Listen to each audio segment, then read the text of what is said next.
2-on-1 developing for Keene State. Gray over to Schunard, a backhander, he scores! Wow. Zach Schunard, in his first collegiate game, he scores a goal, ties the game at 1 with 3:02 remaining in the second period. Farrell has it now behind the net, trying to center to Duma in the slot, off her skate. Farrell finds Bonifacio, a long wrist shot, deflected in front and saved by Green. A backhander can't connect by Prive. Dumont has it now, Rich keeps it at the blue line. In the corner, Dumont, a backhander slot, save, loose in front, and Dumont scores!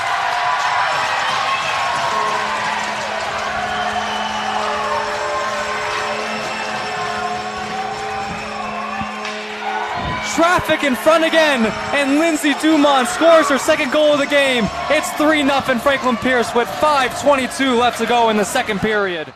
Too low, finds Ava Hunter. She carries it in. Hunter leaves it for Waldo. Waldo makes a move around 2 defenders. A wrist shot, she scores!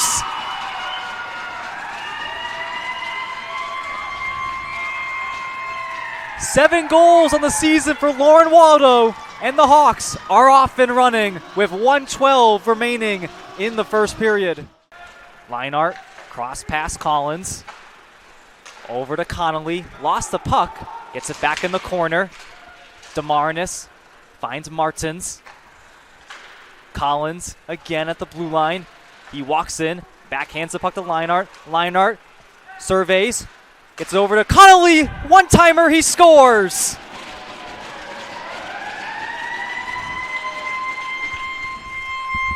Second power play goal for Sean Connolly tonight. Hawks lead 7-2 with less than 5 minutes remaining in the game.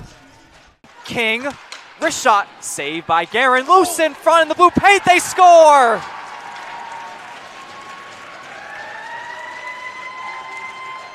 Two goals this afternoon for John Myers. It's 4-0 St. A's, less than 5 minutes into the third period.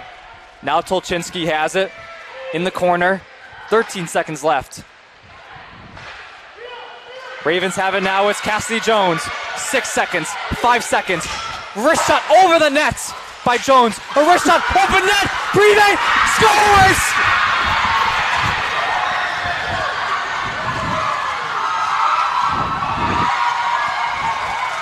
Emily Prive in overtime wins it with 0.9 seconds left on the clock.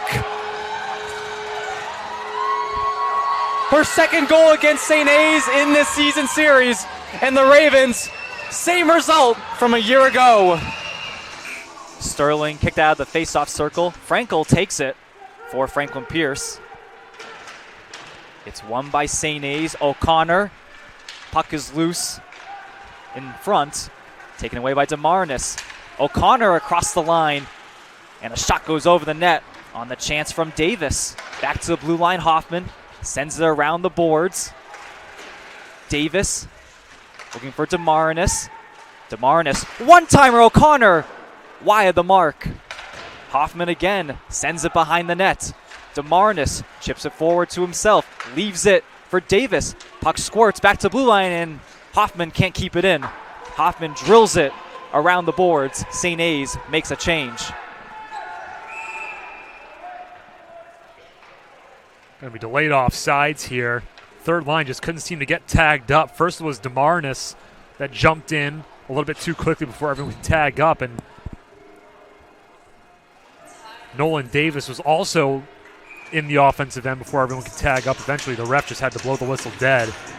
Technically constitutes as an intentional offside. That's why the face-off is in the Hawks' D end.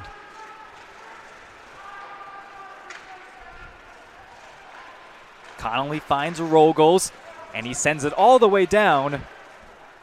It's an icing. It was intended for Cordero. He's skating backwards towards his left wing. Pass was too far behind him. Love the way this third line for the Hawks has been playing, however. Just before that offsides call, they had a good 30 seconds of zone time. A lot of crisp passing between those lines, and Larry Roca has kept much of the same lineup, especially on the forward side, for the better part of the last handful of games or so. It's rather unfortunate they don't have Garrett Alberti due to that one-game suspension. It's very important they keep their wits about them. That needless penalty at the end of last game against SNHU, the reason the forward lines have been shuffled up a little bit. TJ Branish's wrist shot goes out of play. He had a lot of space to walk in and shoot. Cam Carroll stands at 6 feet. He defends the crease really well. He's been outstanding this year for the Hawks this year. He's got a 900 save percentage. He's got a 277 GAA. And you look at those numbers, you think, oh, you know, pretty modest, nothing too crazy. But he's the reason that the Hawks are in this position that they're in right now. He didn't start most of the games to start this season.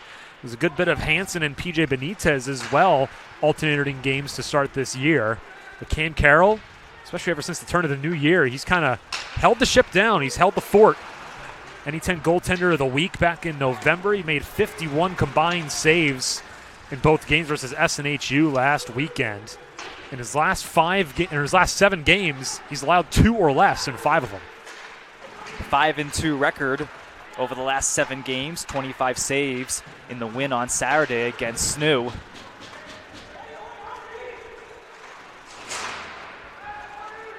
Branish begins the rush for the Ravens. Fret across the line. Levan shoots over the net and out of play. It's another great defensive play by this very young and talented blue line. That was Nolan King staying light on his feet, getting stick on puck. That's what they teach you in hockey school. Stick on puck. It's all you need. Able to get this puck deflected up and over the glass into the protective netting. King, a pretty stud freshman. 3 goals, 8 assists for 11 points in his rookie year. He had 3 assists in that 8-4 win over Framingham State non-conference contest back on the 20th of January. I was able to call that one. He had an incredible game, as did the whole Hawks team. Hawks scored 8 goals in that win over Framingham State.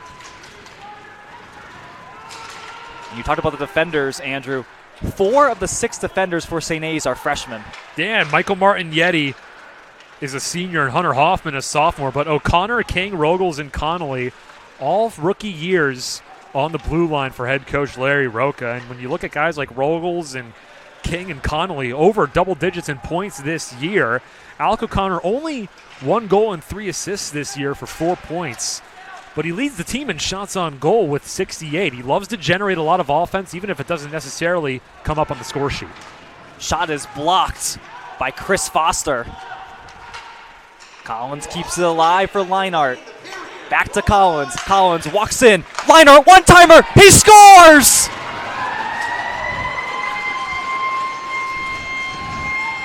Luke Leinart, the captain for St. A's. 4 straight games with a goal. It's 3-0 St. A's with less than a minute remaining in the first period. It is way too much running around in the defensive end. Look at that seam pass right through the slot. No one is covering the captain of the Hawks.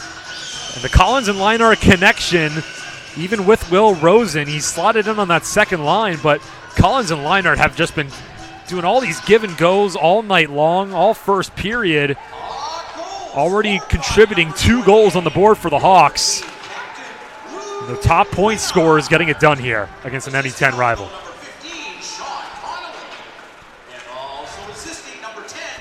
Rogels at the blue line. Lets it fly. Deflected over the net. Might have gone off Richards, who scored the second goal for St. A's tonight. Jeremy Connor didn't see much on that. There was so much traffic in front. Davis in the corner, gets over to Marnus in the slot. Backhander is blocked by Branish on the chance from Richards.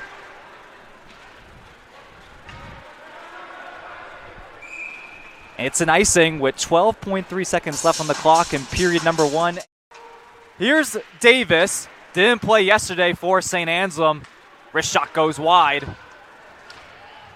Quick entry by Southern New Hampshire. And they reset in the neutral zone. It's Lynch.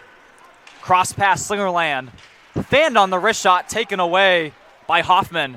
He didn't realize he had lost it. It took a step forward and went for the snapshot and is about a foot behind him. Calling a delayed offside, an intentional offside, I believe, is what the call here is, just about 3 minutes in. We're talking about the standings coming into the game here, and things very tight at the top. Assumption 29 points.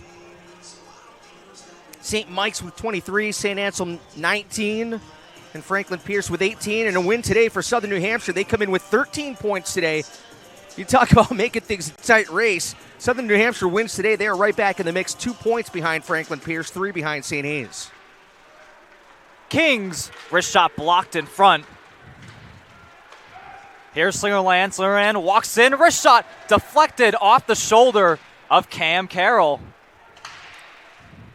Slingerland again shoots, saved by Carroll, and some pushing and shoving after the whistle. And we talked about it yesterday. Things got a little bit chippy, things getting physical. Nothing wrong with that, though. A little battle in the crease, and everybody battling for position, trying to maintain some dominance. 2 early chances for Kyle Slingerland, the sophomore forward from Ontario. Kelly in the corner finds Martignetti, who had a goal yesterday, gave the Hawks a 2-1 lead at the end of the second period. 0.2 seconds left on the clock.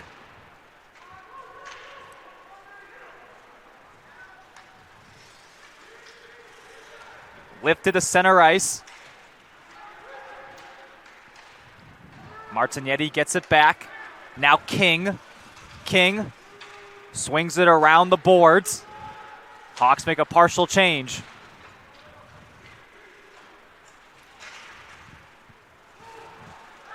Southern New Hampshire got their first win of the season series yesterday against St. A's.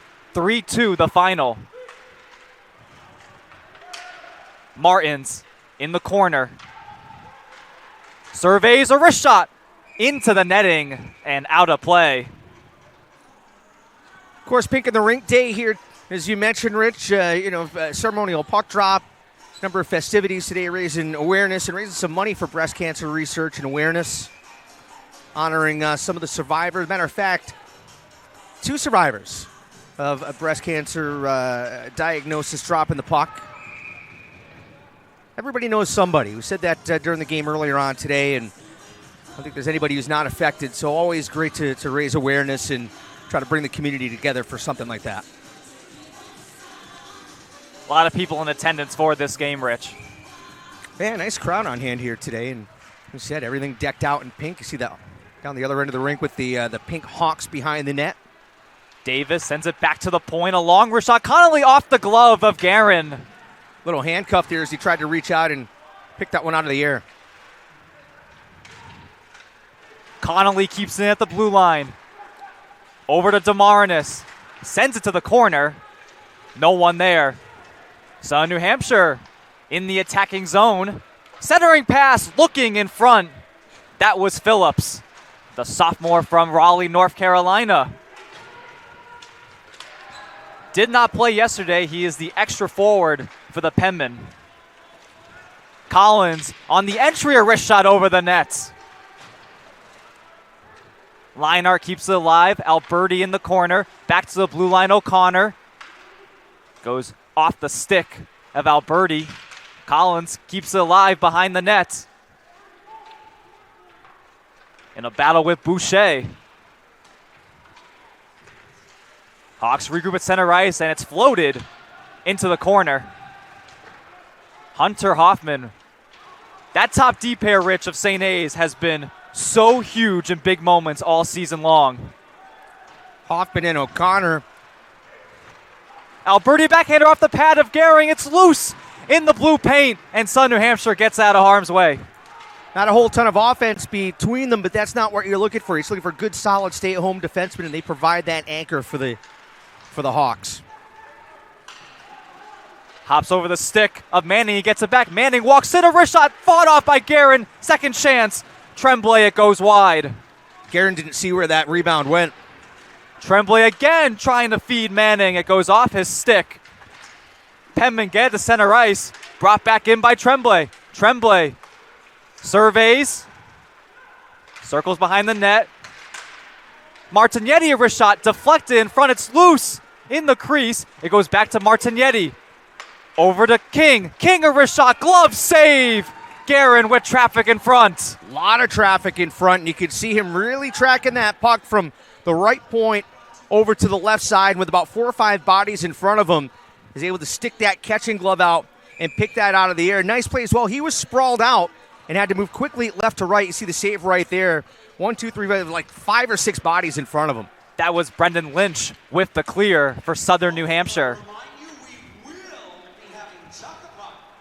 Hirschberger has the puck for Snoo, clears it all the way down, and it's an icing.